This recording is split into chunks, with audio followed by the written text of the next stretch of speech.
बहुत ही महत्वपूर्ण मुद्दे को लेकर के आम आदमी पार्टी आज आपके सामने प्रेस कॉन्फ्रेंस के तहत आई है, जिसमें स्कूल को लेकर के, आत्मानंद स्कूल, उसकी शिक्षा को लेकर के और शिक्षा के मौलिक अधिकार को लेकर के जो है कुछ बातें हैं जो हमारे बीच रखेंगे। हमारे साथ प्रदेश महासचिव श्री वजूद आलम जी हैं, कर्मचारी विंग के प्रदेश अध्यक्ष हमारे विजय कुमार झा जी हैं, प्रदेश सचिव अनुषा जोसेफ जी और मीडिया प्रभारी हमारे मिहिर कुर्मी जी हैं और मैं रायपुर लोकसभा अध्यक्ष। तो आगे की बात रखने के लिए मैं वजूद भाई हमारे महासचिव जी की निवेदन करूँगा कि वो अपनी बात रखें। देखिए, किसी भी विश्व में किसी भी देश को, विकसित देश को देख लीजिए, उसका आधार जो है विकास का, बुनियाद जो है वो है शिक्षा। आर्थिक, तकनीकी, सामाजिक समानता, इस सब के लिए शिक्षा जो है वहाँ पे रीढ़ की हड्डी है।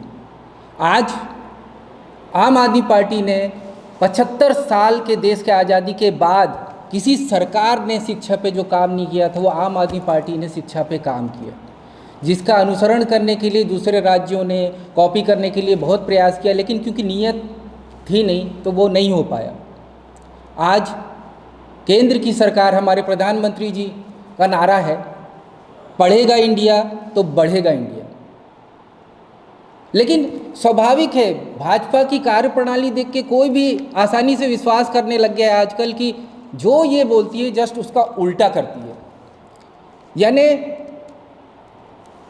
नहीं, ना पढ़ेगा इंडिया, ना बढ़ेगा इंडिया, ना विकास करेगा इंडिया।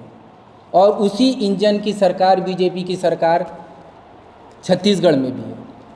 और छत्तीसगढ़ में ये जो शिक्षा का अधिकार, हम लोग आज राजनीति नहीं करने आए हैं, हम लाखों बच्चों का, जो छत्तीसगढ़ में लाखों बच्चे, उनके भविष्य को लेके, उनके संविधान को लेके, संवैधानिक अधिकार को लेके, सामाजिक न्याय की बात को लेके हम लड़ाई लड़ने के लिए खड़े हो रहे हैं आम आदमी पार्टी, ताकि उनके मौलिक अधिकार जो हैं बच्चों के, जो विकास के लिए नींव है, वो उनको मिल सके। आम आदमी पार्टी आज इस प्रेस कॉन्फ्रेंस के माध्यम से, आप लोग के माध्यम से पूरे प्रदेश को और देश को ये बताना चाह रही है कि बीजेपी किस तरीके का षड्यंत्र कर रही है छत्तीसगढ़ के बच्चों को शिक्षा से वंचित करने के लिए, उनके मौलिक अधिकार की हत्या करने के लिए। बाबा साहब अम्बेडकर जी ने शिक्षा को लेकर सबसे ज़्यादा संविधान में जो है ध्यान दिया, उन्होंने बात रखी। उन्होंने कहा शिक्षित बनो, संगठित हो, संघर्ष करो। यानी अगर शिक्षित होगा तो संगठित होगा, संघर्ष करेगा, सामाजिक न्याय प्राप्त करेगा। लेकिन आज गरीब बच्चों को शिक्षा से वंचित करके उनके मौलिक अधिकार की हत्या कर रही है। और बाबा साहब के सपनों की हत्यारी ये बीजेपी सरकार जो है, वो उनका असली चेहरा सामने आ गया, जो घिनौना चेहरा है वो सामने आ गया।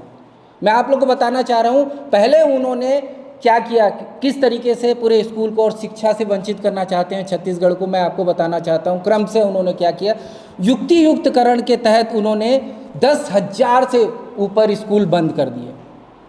लगभग 32,000 से ऊपर आज भी रिक्त पद है शिक्षकों के, जो ऑफिशियली है। अनऑफिशियली ऐसा बोला जाता है कम से कम 50,000 शिक्षकों की या उससे ज़्यादा शिक्षकों की आवश्यकता है, लेकिन उसको भी वहाँ रोक दिया गया। तो 10,000 स्कूल बंद कर दिए, शिक्षकों को उन्होंने रोक दिया।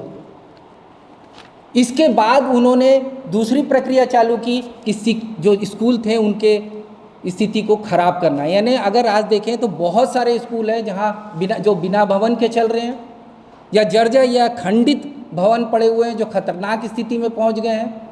बहुत सारे स्कूल में शौचालय, पेयजल की व्यवस्था नहीं है।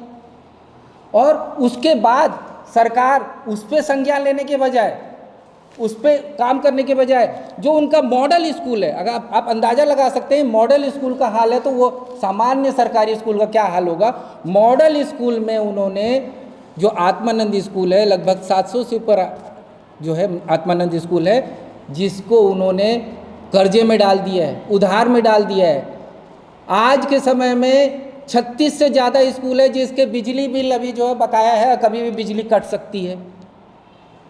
जो सामान्य काम करने के लिए फंड होने चाहिए, जैसे प्रयोगशाला में काम करने के लिए या रंग रोगन करने के लिए वो तक पैसा नहीं है। यहाँ तक कि इतना पैसा भी नहीं है कि वहाँ के बच्चों को मार्कशीट दे सके। मार्कशीट देने के लिए वो बच्चों से पैसा ले रहे हैं।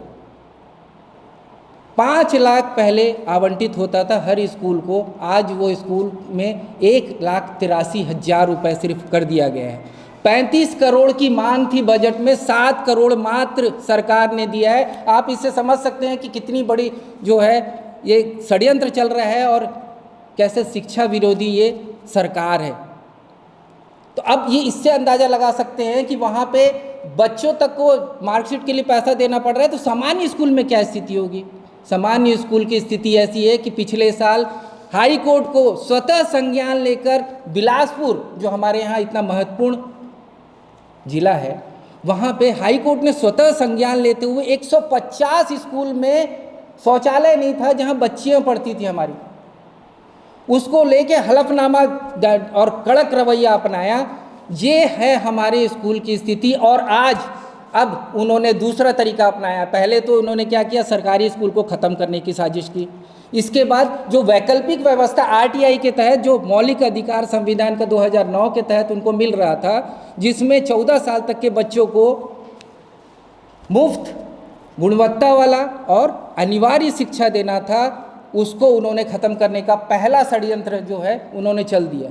लगभग 44,000 के आसपास जो है वो सीट थे जिसमें गरीब बच्चों को अच्छी गुणवत्ता वाली स्कूल में शिक्षा के लिए सीट मिलती थी, उसको सीधा सीधा उन्होंने 24,707 जो है उन्होंने काट दिया, 19,000 के करीब कर दिया। अब इससे अंदाज़ा लगा सकते हैं कि वहाँ के बच्चों को, यहाँ के शिक्षा के लिए सरकार जो बच्चों के लिए किस तरीके का रवैया अपना रही है, कि कैसा वो षड्यंत्र रच रही है, ये स्वतः जाहिर हो रहा है। इसके बावजूद भी मन नहीं भर रहा है इस सरकार का, तो बजट में भी उनके पूरे प्रावधान को ख़त्म कर दिया जा रहा है। आम आदमी पार्टी ने ये ठान लिया है कि ये राजनीति नहीं है। आज हम भविष्य के लिए, छत्तीसगढ़ के बच्चे हैं जो भविष्य हैं, उनके लिए लड़ाई लड़ेंगे। चाहे इसके लिए जिले में, विधानसभा में या प्रदेश में आंदोलन करना पड़े, हम आंदोलन करेंगे और उस बच्चों को उनका मौलिक अधिकार, संवैधानिक अधिकार जो बाबा साहब का सपना है, उसको हम पूरा करेंगे। ये हमारा जो है आज प्रेस कॉन्फ्रेंस के माध्यम से आप लोगों को जानकारी देना था। जी बहुत धन्यवाद। देखिए, सबसे पहले तो हम ये मांग कर रहे हैं, आज आप लोग के माध्यम से, मीडिया के माध्यम से मांग कर रहे हैं कि सरकार जो आत्मानंद में सीट, मतलब आरटीई में सीट जो कम हुई है उसको वापस करे, पहले के जैसा करे। आत्मानंद स्कूल को प्रॉपर फंड करे, समीक्षा करे और फंड दे नियमित तौर पे। और जितने शिक्षकों की भर्ती अभी भी रुकी हुई है या ज़रूरत है, उसको तुरंत तत्काल किया जाए ताकि वहाँ की व्यवस्था हो। अगर ये नहीं करती है सरकार, तो आने वाले समय में हम उग्र आंदोलन करेंगे, जैसा कि मैंने बताया, चाहे वो विधानसभा में करना पड़े, जिला में करना पड़े, गली गली में जा करना पड़े या प्रदेश में करना पड़े, उग्र आंदोलन आम आदमी पार्टी करेगी।